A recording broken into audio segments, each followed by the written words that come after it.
Hi everyone, thanks for joining in today. I'm excited to have duo of authors today.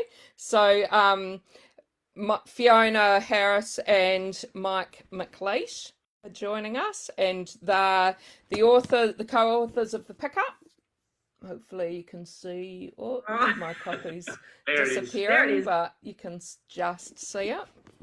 So Fiona and Mike met during an independent theatre show in Melbourne in 2000 and have been partners in life and work ever since. Fiona's worked extensively in prime TV, including sketch comedy shows Flipside, Skit House and Comedy Inc., and marquee dramas like The Beautiful Lie, Tangle and Offspring. Mike has starred in mainstream musicals, including Keating the Musical, Shane Warne the Musical, Gregory Girl, The Seekers Musical, and Beautiful, the Carole King Musical, as well as numerous TV appearances, including Utopia, Mustangs, Wentworth, and The Time of Our Lives. Fiona was head script writer of the popular ABC 3 kids television series Prank Patrol. And sorry, Facebook is doing silly things to me again and making me lose what I'm reading. I can fill in if you want. And so the first book was The Drop Off in the series, and you've got The Drop Off there. And the series has won 12 International Best Web Series awards and been officially selected for over 20 other festival awards worldwide. Channel 9 has also acquired the series and will screen it as a telly movie in 2021. So that all sounds really, really wonderful. Want to also mention to everybody watching that thanks to Echo Publishing, if you ask a question during the Facebook Live, you'll have a chance to win a copy of the pickup. So thanks to both of you for joining me. Just wondering if you want to start off by telling us a little bit about the pickup. Oh, wow. Nice gesture. Thanks for having us, Jackie. So the pickup, yes, is I suppose you would say a sequel of sorts to The Drop-Off, even though you don't necessarily have to have read The Drop-Off to enjoy the pickup. I'll have to mention as well, because a lot of people will probably ask this. I just read the pickup. I didn't read The Drop-Off, and I didn't find I was missing anything. I still loved it without reading The Drop-Off. That's what we like to hear. Yeah, I mean, it's the same characters, it's the same world, it's the same community. But in the pickup, we try to sort of broaden out those characters' lives and their story arcs and amplify the drama a little bit more. It's still very much a fairly lighthearted comedic read, but we like to insert, we always like to, anything we write to have a lot of heart as well. So that's what we always try and strike the balance between. But the pickup's about 4 accidental friends who meet at the school drop-off. You know, it's just one of those twists of fate where they all have kids at the same school and they discover that they get along really well. And then before they really notice it, they've become some of the most important people in each other's lives at a time when a lot of people aren't necessarily looking to make new friends. And all of a sudden, these are the people you see every day more than your historically good friends. And then you start hanging out at night, then your kids get along, and it's like reverse social engineering. You know, your kids get along, so you start hanging out. And we had this sort of happy confluence of events when our kids were in primary school, and we were exposed to this really fun, energetic, involved community. And I am a social hermit, whereas Fiona has about 18,000 best friends. And so we were exposed to this community where we started making friends, and I fought against it. I was like, I don't want any more friends. I've got my 2 and I'm maxed out. He's like Jerry Seinfeld. Yeah, except he had 3 friends. Yeah, that's true. Who's more popular than you? And I'm funnier than Seinfeld, obviously. And so that was the inspiration. That was the inspiration for the web series, The Drop-Off, which inspired the first book. Just this incredible community that we were exposed to. And we also were really keen to explore the flip side of what we often saw presented on television or even in literature, of the sort of the trope of the the bitchy mums or the bitchy tribes at school drop off are all sort of pointing and mocking, and that just wasn't our experience at all. So we wanted to represent our experience, which was wholly really quite special, actually. And the story in the drop off, the drop off vibe is very close to the drop off web series. It was more of a sort of extension of the web series, but with the pickup, we kind of went a little bit harder and a little bit deeper with the stories, and there's a few more dramatic issues going on in the pickup. Don't want to give anything away, but we've got Sam, who's a single dad, and newly single stuff dad. That's going on with him, trying to navigate that new territory of being a single parent. Bit of online dating. A few stories there. Jackie's read them, we can tell by the look on her face. And you've got Megan, who is a single mum to Oscar, and she's trying out a new hobby, let's say, in the pickup, and also maybe meeting someone. And then you've got Lizzie, who's a mum of 4, and in the drop-off, Lizzie, was always busy juggling 4 kids. She works as a midwife. She's got a husband. She's very happy with her husband. There's always a lot going on. And in the pickup, Lizzie, I won't give anything away, but a few sort of things start happening to Lizzie in the pickup that throw her completely. And she's the sort of person who's quite solid, doesn't get easily thrown, but we decided we'd mess with that in the pickup. Yeah, we wanted to see what would happen if we took each of these characters' lives and just fractured them a little bit more, put them in a slightly more uncomfortable space, push them out of their comfort zones, because we'd gotten to know all the characters so well. Just as authors, we were really curious to see how these characters that we know and love so well would respond to these slightly more extreme circumstances. And there's a school camp. They all get roped into going on the school camp, but that doesn't happen till towards the end of the book. And that's worth saying as well to people who aren't familiar with these books at all the web series. Even though the setting is a school, which is very obviously kid heavy, it's not about kids. It's not for kids. Very not kid friendly. Yeah.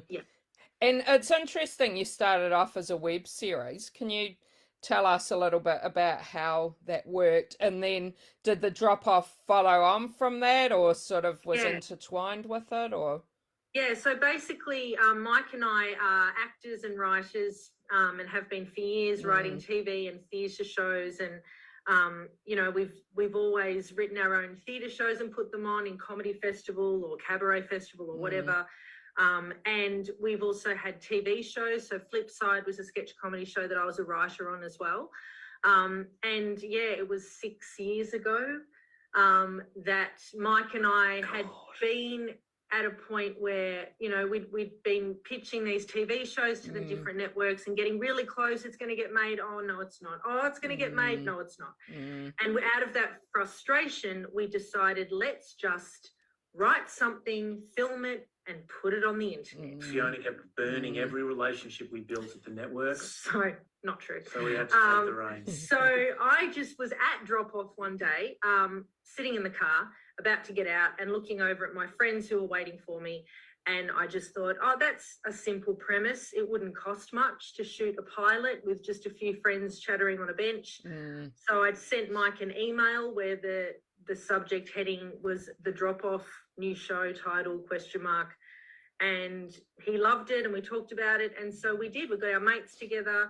We shot a pilot in 3 or 4 hours, I think, on a Sunday. We got a bunch of our amazing friends from our school community. They all came down with their kids in their school uniforms on a Sunday. They were our extras, so they populated the schoolyard for us. And by the way, when we say a pilot, we're not talking about like a half-hour TV episode. So it's 5 minutes. It was 3. So it's a web series, web online series. content. You need to keep it short and short. Well, they basically say a good web series episode is something you can watch while you're waiting for the kettle to boil. So we kept that in our heads while we were writing it. So basically we put that on Facebook. Good old Facebook, and people loved it. And so that led to us getting some money from Princess Pictures to make 5 more episodes. And that was our first series that we put out the whole series on Facebook. And then we went for funding from Screen Australia, and they gave us funding to make a second series. And that was great because suddenly we had money and we could pay everyone properly, get a proper crew. We could make the episodes longer.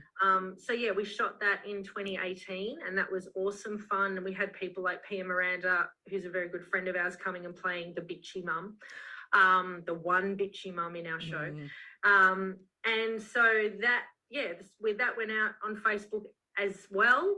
And that was when my publisher of kids' books, so I have some kids' books out called The Super Moopers, and my publisher Tash got in touch after watching The Drop Off and loved it and said, have you ever thought about this being a book? Yeah. And we went, no. We thought she meant short stories to match the tone of the show, but she meant a novel.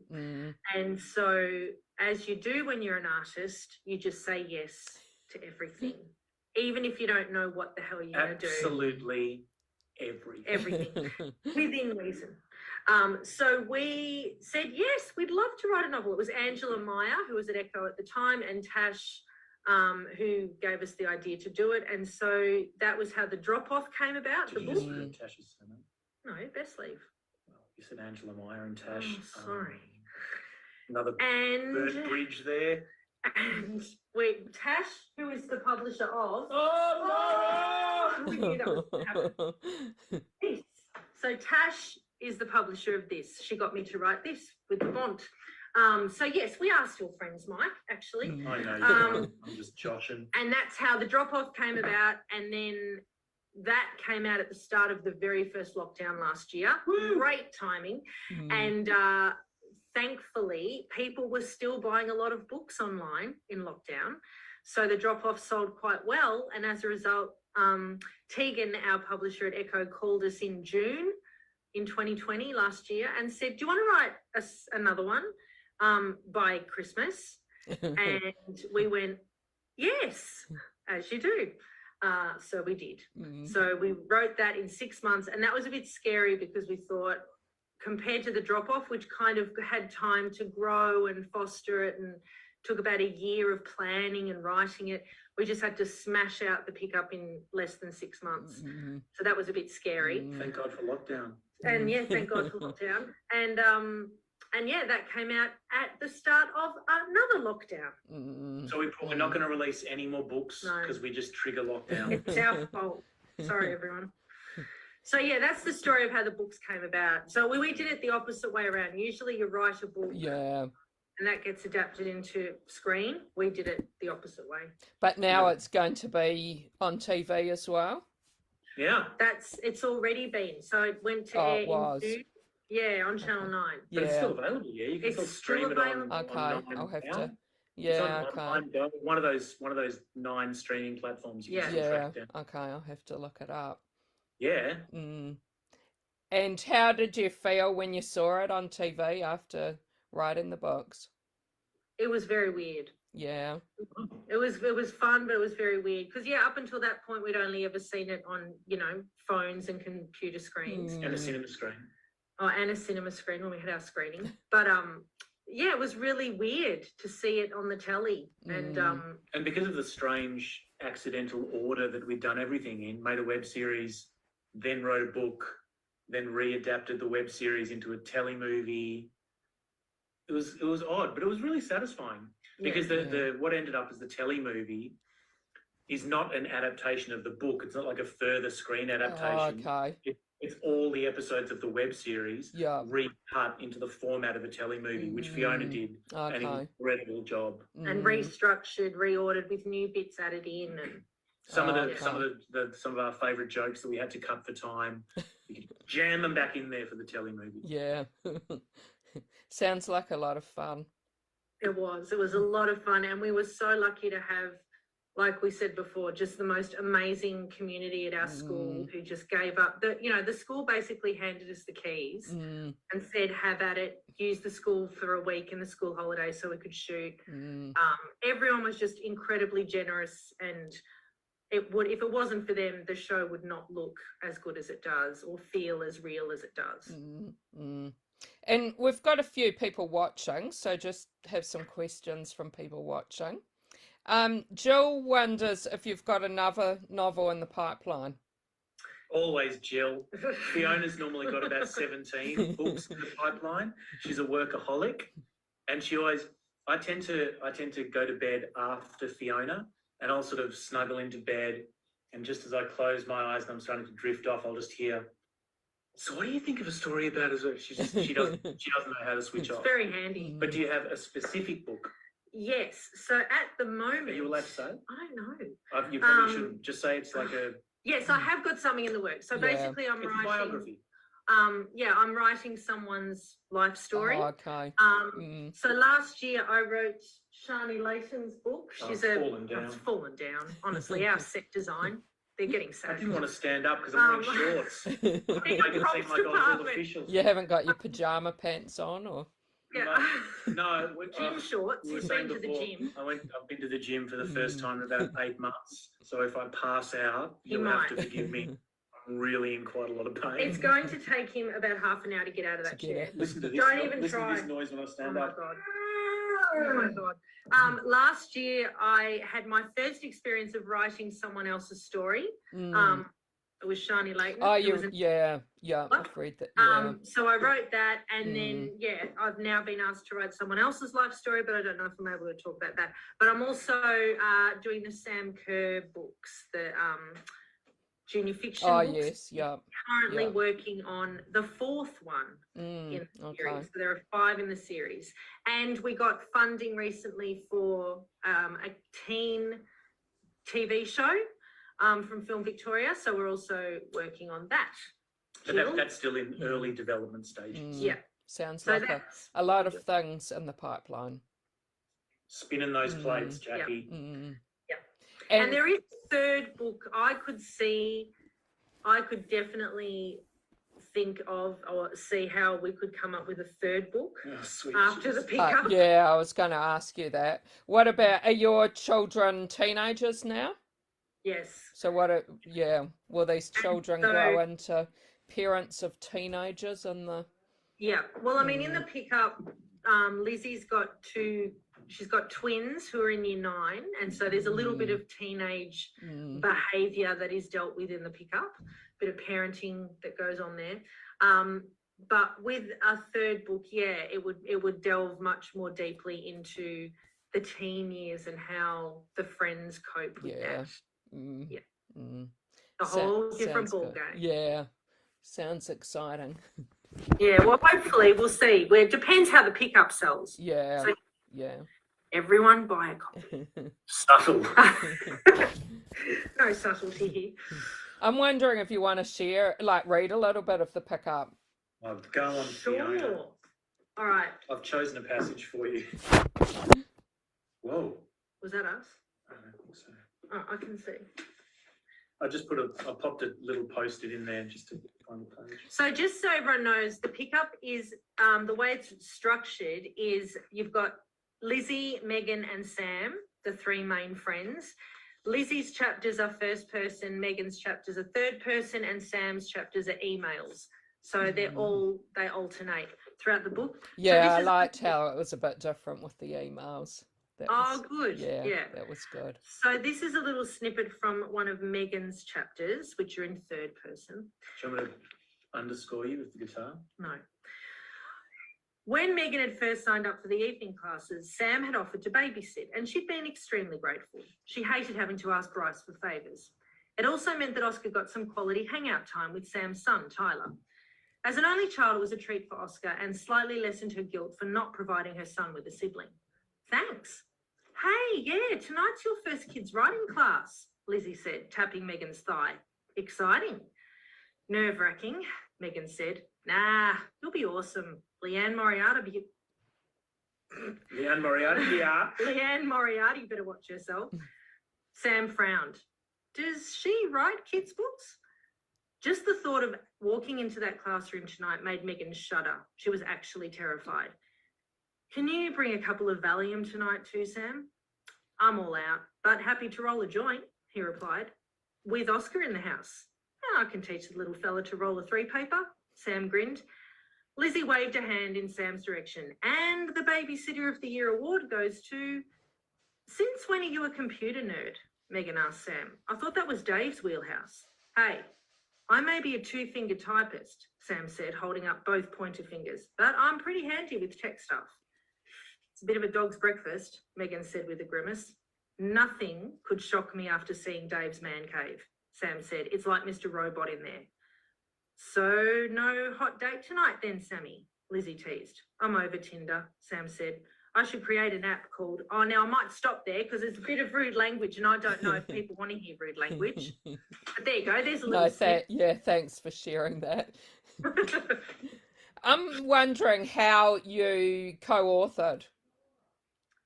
So it's a very simple process, Jackie. Fiona does most of the work and then she cracks the whip on my lazy ass to fill in the other bits. Okay, that's not true. I am a massive nerd. And I'm very big on structure. I love structuring things. I love getting organised. That's not to say that, you know, because I'm a big fan of Stephen King's book on writing and I know he hates plot. And that's not to say I'm a big plotter. I'm not. But what I do like to do is have a sense of where it's going. I always like to know. I never really know the ending when I start writing. I know sort of the big points. So what I'll do is I'll go away and kind of nut out a very loose structure of how it's going to look.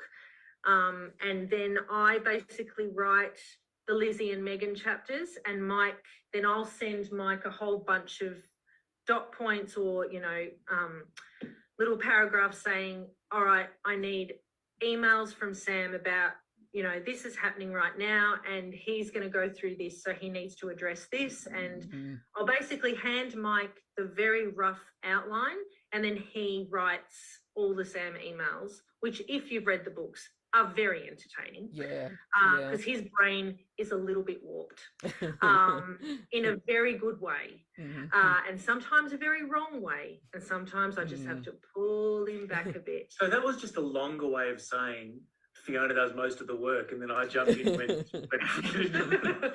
But with the pickup, it was different with the pickup because I had 3 other books I was writing last year. So I said to Mike, I can't possibly do the lion's share again like I did with the drop-off. So Mike was actually the one who kind of wrote the camp. He sort of, when we get to the camp, that's all Mike's genius. He kind of nutted it all out and wrote. And that's purely because Fiona just didn't have the bandwidth to do it, to figure out, and because, as she said, she sort of likes to leave the ending more open depending on what sort of momentum we get with the story and where we feel like it should steer and all that sort of stuff. So I found that kind of, I don't know, I found it a bit intimidating because I'm not particularly focused on structure at all when I write. I just write. And then whatever happens next. And then I think, ooh, what might happen next that's fun? So there's a scene on the bus. So if you've read the book. The wheels go round and round. And they go on it's camp. A classic.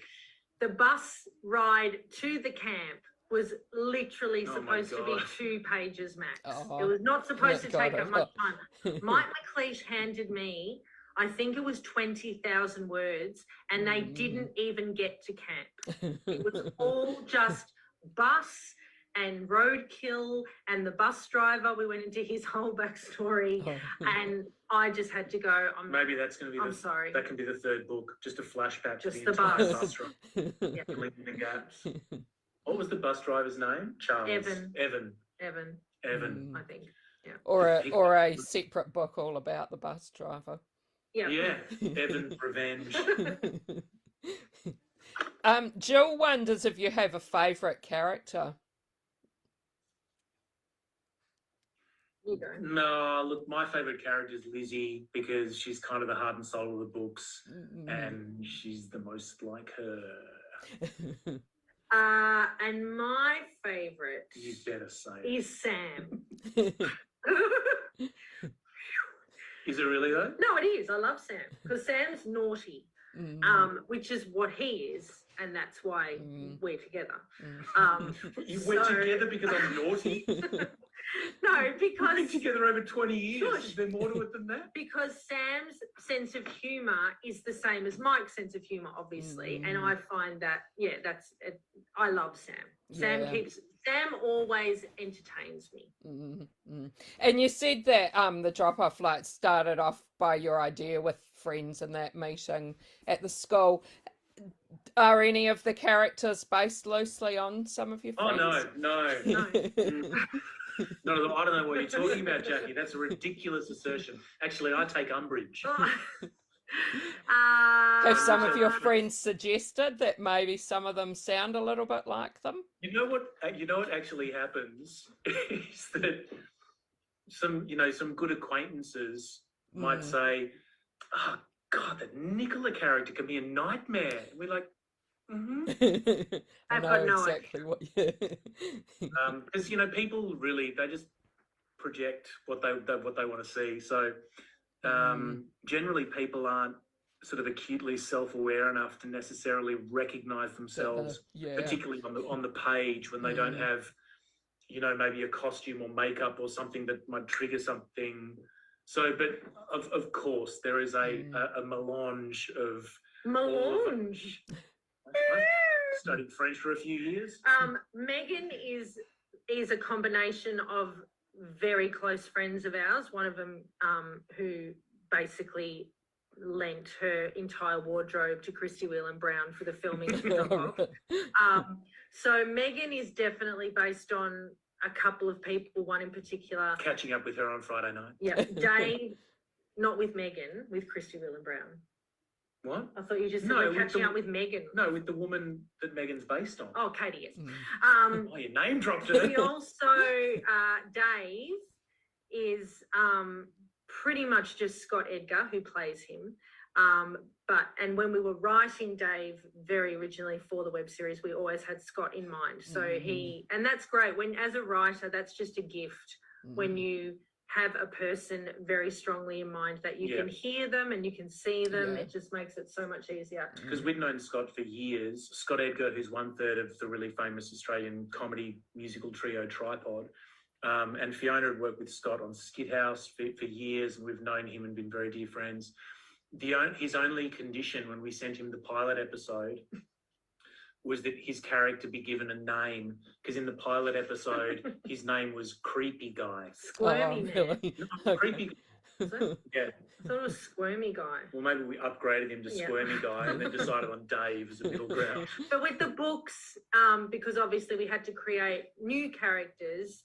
Yeah, very, very much so. Always have someone in mind as a jumping off point, and then you kind of add to. Because it has to start from that place of honesty and truth. I think both of us find it incredibly difficult to pluck a character out of thin air. We need something that's flesh and bones and heart and soul to start with. And Belinda's wondering what you both like to read yourselves, and maybe wondering if you might have read anything lately you want to recommend. I have a stack of books beside my bed. I have been ordering books online. I have got a problem. I think I order 3 books a week. At the moment, I'm reading Stephen King's Billy Summers, because I finally got that. I also have just read Apples Never Fall, Leanne Moriarty's new book. I'm reading The Happiest Man on Earth, which is, I basically, I read about 3 books a week. So I'm a massive reader, and I can highly recommend, anything Stephen King writes. I love Stephen King's books. And what was the other book I was reading? I can't keep up. What about you, Mike? Teetering stack. Well, Fiona reads Sounds about like mine. Fiona reads about 3 books a week. I read about 3 books a year.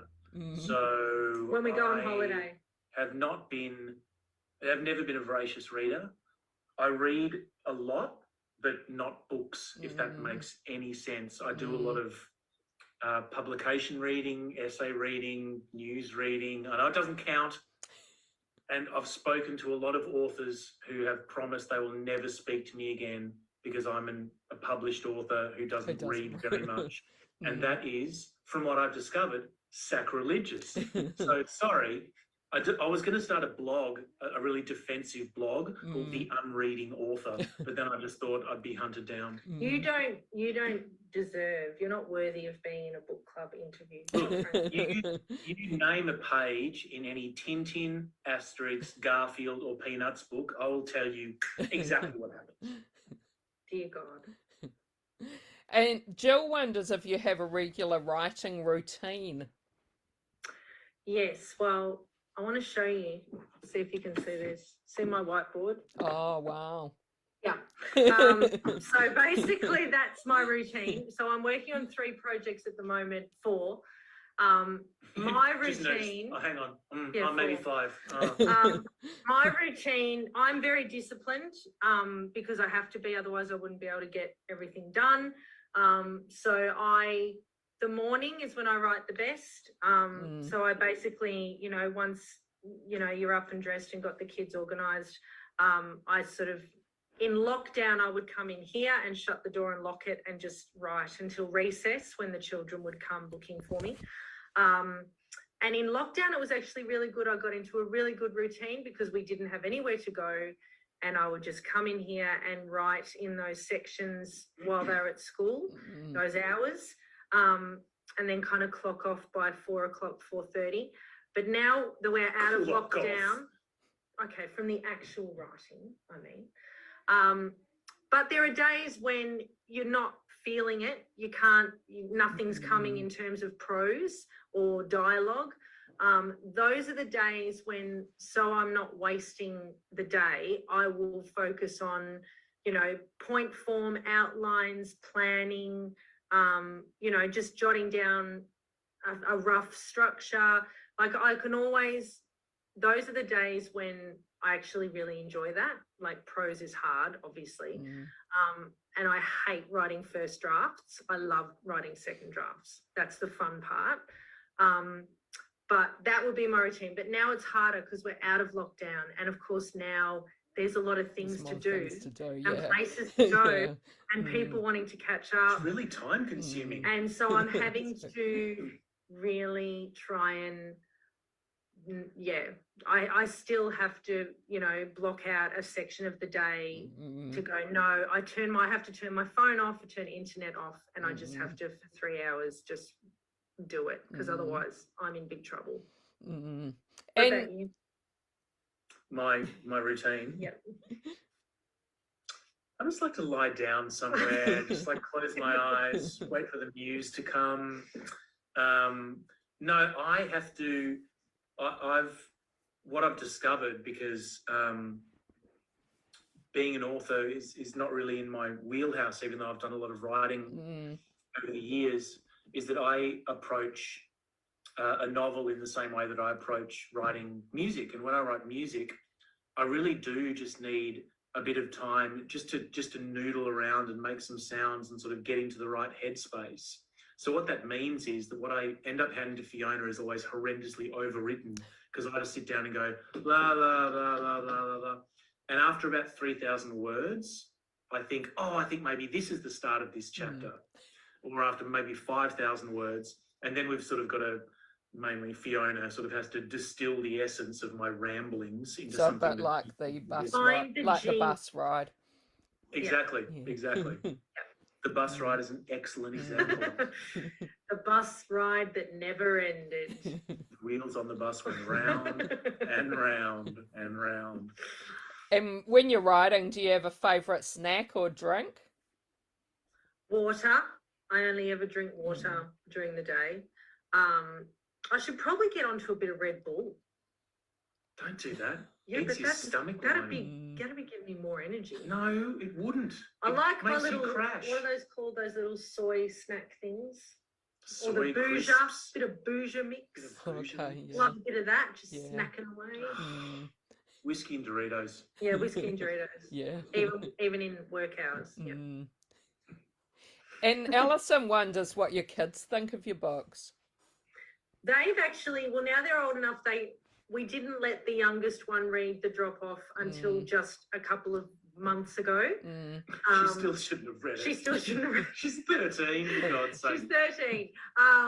But our eldest, who's 17, read the drop off when it first came out and read the pickup when it was still, you know, not a book form. And But loved also, them. we felt like we couldn't hold it back from our youngest as well, because they've both been so involved in the whole thing from the start. They both helped out with the web series. They just really invested in it. You know, it was like a big family project. They've listened to, you know, thousands of conversations about it and told us to stop talking about work while we're having dinner. And also, they both read like Fiona does. So even though our youngest daughter's probably not in the right demographic, she's still a sophisticated enough reader that we thought, yeah, she can handle it. But we'd have, you know, one of them would come out with the book and go, is this me? There was a bit of that going, are you saying that I'm, and I'd be like, no. So we had to make it very clear that whenever... But if it was, what would you learn from that? So there is a bit of, you know, our kids obviously in Lizzie's kids, but there's just little sprinklings. It's not like Zara is Finn or Stella is Abby, but there's little bits of both of them in all the kids. Yeah, because you can't mine your nearest and dearest too much. Because you just, number one, you shouldn't, but two, you just get stuck. You're not writing a character anymore. You're just doing a carbon copy of the actual people. The kids, they did, unless they were lying to us, the kids said they loved the books, which was nice. Yeah, and I've got a good question from Holly. This is a question for Fiona. She wonders how you got started writing for kids' books, and have you got any advice for a wannabe author? Sure. So I did the RMIT professional writing and editing course like 15 years ago. And that's when I did writing for children. That was my very first foray into prose writing, because up until that point, I'd only ever written for TV. And I always knew since I was a kid myself that I wanted to write books, and I wanted to write kids' books. So that's why I did the course. Met awesome people, like-minded nerds. We all talked about books all the time. Great teachers like Tony Jordan and Claire Renner, who was my kids' book teacher. And that was kind of the start of me finding a community of people who wrote kids' books or who, you know, were interested in that. But also really just diversifying your writing across the board. Yeah, just learning how to write prose. And then the next step beyond that was meeting Sally Rippon, because I was doing some work for Storybox Library, which is an online digital storytelling website, and I was directing their videos. And I met Sally Rippon and we hit it off, and I told her I was writing a young adult book, and she said, oh, I'll read it, because she's lovely. So she read it, she liked it. And then when I had an idea for a series called The Moopers, I chatted to Sally about it, and she loved it and took it to her publisher. So it was kind of a very long journey to get that very first kids' book published. But the whole time, it's about, as far as advice goes, it's about getting out there, meeting people who are interested in the same thing you are, or, you know, doing a course where you meet people who write these sorts of books or who understand how the publishing industry works. That would be my advice, but also more than anything, my advice is write. Yeah. Because all those years when I was, you know, trying and didn't know how to do it, and I was always writing. So that when the time came and they said, what else have you got? I could show them. So I would just say, keep writing, keep reading. Reading is massive, except if you might McLeish. Read and, try and find your community. Try and find a community that, you know, can support you and you can show your stuff to. And that would be my advice. And I think with any artistic pursuit as well, you sort of have to embrace that you're playing the long game. So you really do have to just believe in your own stamina. You know, it's not going to happen quickly, or it happens quickly very rarely. So the sooner you can embrace that, at no matter what age you are, if you can embrace that, the actual journey itself is going to be a lot more fun too. And I'm actually going to be starting to film some sort of, not how to, but kind of talking about this sort of stuff, about advice for people like Polly or people who want to write. Was it Holly or Polly? Holly. Was it... Holly. It's the old ears. But I'm going to start doing some videos that I'm going to probably put out on Facebook, which is exactly about this, just so that people Okay. No, who that's want good. to know how to get started or any advice or Yeah. what to do, because I would have liked that when I was Yeah. younger. And It'll only be like 3.5 grand. Yeah. What? That's not part of the plan. Well, Free. well, if depending on the price, if you wanted to share the link in our group, that would be really, really good, because I'm sure lots of people would like to see that. Yeah, I definitely will. Yeah. Yeah. Lots of that would very, be very, great. very valuable information from Fiona Harris. Lots of whiteboard information, how to structure how to be a nerd. Which brand of whiteboard? Yeah. Color coordinating. Fine point liners or thicker ones? How to do a All grid? right. And Corrine wonders if you've had any thoughts on writing a musical together. Oh my God, we have. Yeah, we have. We actually, when we got the funding for series 2 of The Drop Off, because of course Christy Whelan Brown, who plays Megan, is a music theatre star. I've done musicals. Scott is incredibly musical. I can play the tambourine. Fiona has rhythm out the wazoo. I do. So I was really keen to write a musical episode, but It was too hard. it was just too hard. In the time frame that we had, we would have had to have committed all of our time and resources to doing one 10-minute musical episode. But yes, the short answer is yes, we've thought of writing a musical together. I currently work in creative development for a theatrical producer, and Conflict of interest. Possibly. developing musicals. Geez, talk about playing the long game. It's a slog, and the success rate is terrifying. Yeah.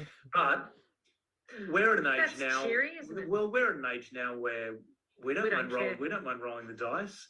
It's like we're at an age now where it's like if something fails, we're like, oh well, what's next? Yeah. We're not scared of that sort of failure anymore, which So- actually makes the work a lot more fun. So watch this space. Watch this space. And I'm wondering what you hope readers will love about your books. Well, as Mike said before, everything we've ever written, because, before writing the series together and the books together, we wrote theatre together, and we've always read each other's stuff. And one thing we've always had in common, like we wrote a comedy festival show in 2012 called Plus One, which the two of us wrote. That was our first time writing together after being married at that point for 8 years or something, 10 years. And we thought, oh, this is a bit scary. Should we write together? And we performed it together. It was a two-hander at the comedy festival, and we played 6 characters between us.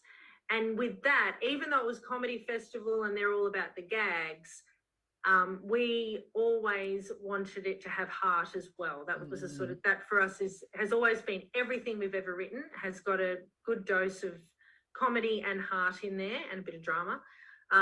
And so when people read our stuff, what I want people to finish with after they put it down is that a bit of a warm, fuzzy feeling, but because I think there's enough crap in the world, there's enough darkness, there's enough bleak, like you turn on the news, you just want to cry.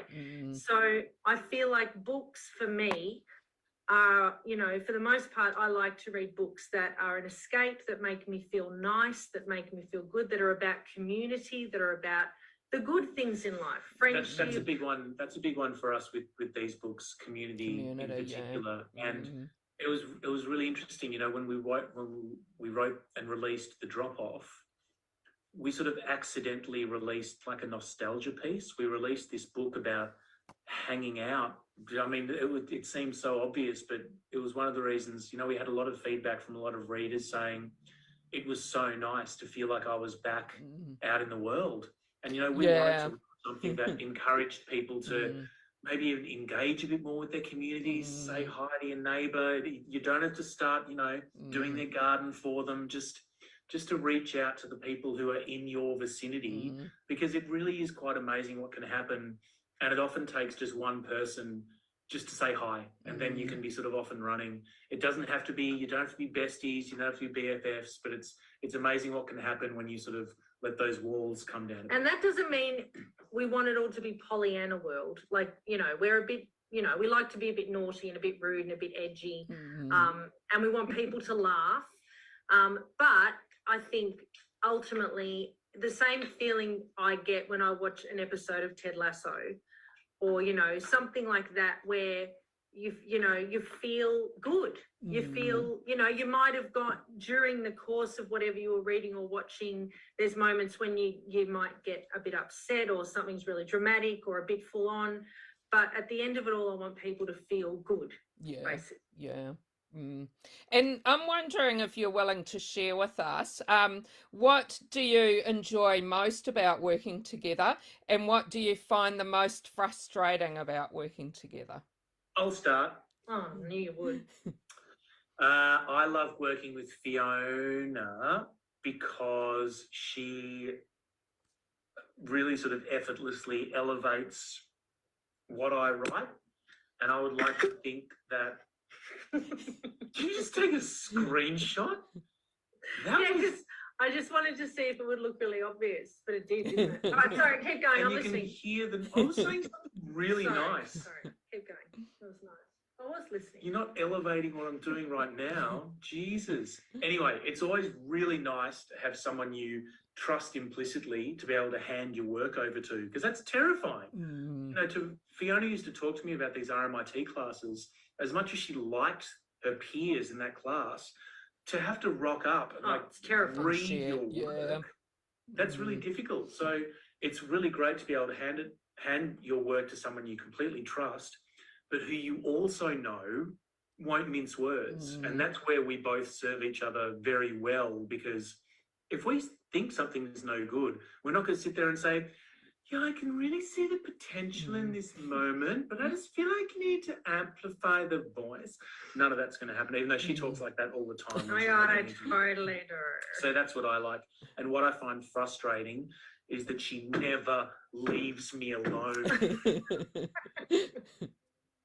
Have you written chapter 13 yet? Is chapter 13 finished? It's very slow compared to me, and that is our biggest problem. That is what frustrates me, answering the question now.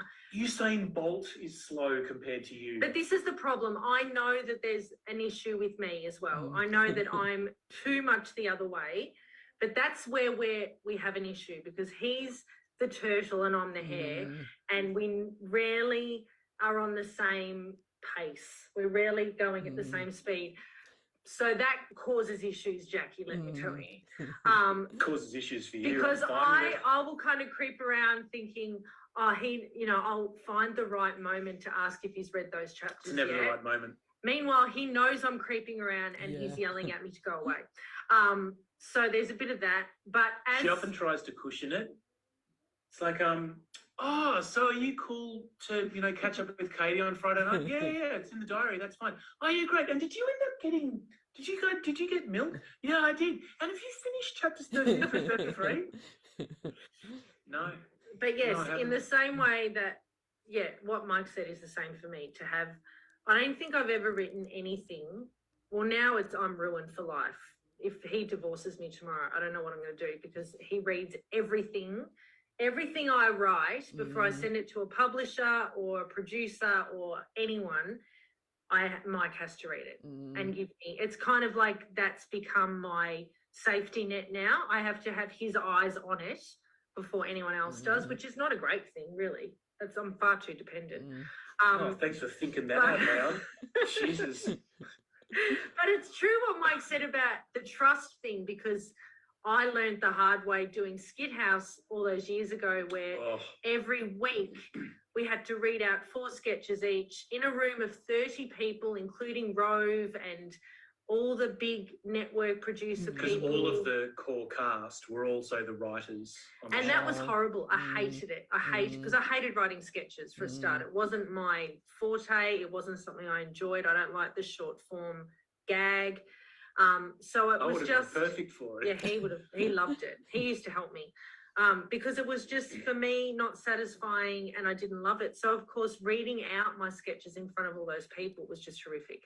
And so that's why now it's great having someone that I don't ever feel that fear with, because even if it's crap, will tell me, and I won't get upset. I'll get upset, but it won't be in front of 30 people. It'll just be us. So that's fine. Yeah. Sometimes I wish it'd be in front of 30 people. What's that mean? Bit of defence. No, that's great. Thanks for sharing that. Thanks so much, both of you, for chatting to me. It's been really great chatting to you. And thanks for everyone who joined in. We had some great questions. Yes, we did. Thanks you all. For those. That was great. Thanks, Polly Holly. Thanks. And bye, everybody. Bye, everyone. I hope I Bye, have a everyone. chance Thanks to for talk to talking. you again. Bye. Thank you.